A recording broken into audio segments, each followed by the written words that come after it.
ಈ 9 ದಿವಸಗಳಲ್ಲಿ 9 ತಾಳಿದವಳು ನಾನು.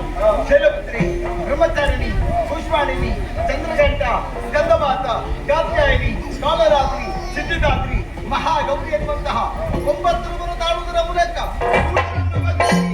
ಈ 9 ದಿವಸಗಳನ್ನು ಇನ್ನು ಮುಂದೆ ಲೋಕದಲ್ಲಿ ನವರಾತ್ರಿ ಎಂದು ಆಚರಿಸಿಕೊಂಡು ಬರಲಿ. 10ನೇ ದಿನವಾದಂತಹ ಇಂದು ಶಿವವಂದೇ ಭೂಮಿಗೆ ದಂಡಾಡಿ ವಿಜಯವು ನಮ್ಮ ಪಾಲಿಗಾಯಿತು.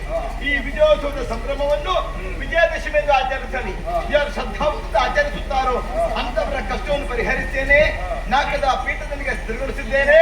ಹೋಗಿ ಮಕ್ಕಳೇ, ಮುಂದಕ್ಕೆ ನಮಗೆ ಕಷ್ಟ ಬಂದರೆ ನಾವೇನು ಮಾಡಬೇಕು? ನೇರವಾಗಿ ಇದು ಹೆಣಗಿದೆಯನ್ನು ಏರಿಕೊಳ್ಳಿ. ಅನನ್ಯ ಭಕ್ತಿಯಿಂದ ನನ್ನನ್ನು ಭಜಿಸಿದರೆ ಕ್ಷಣ ಮಾತ್ರದಲ್ಲಿ ಪ್ರತ್ಯಕ್ಷರಾಗಿ ನಿಮ್ಮ ಕಷ್ಟವನ್ನೇ ದೂರೀಕರಿಸಿದರೆ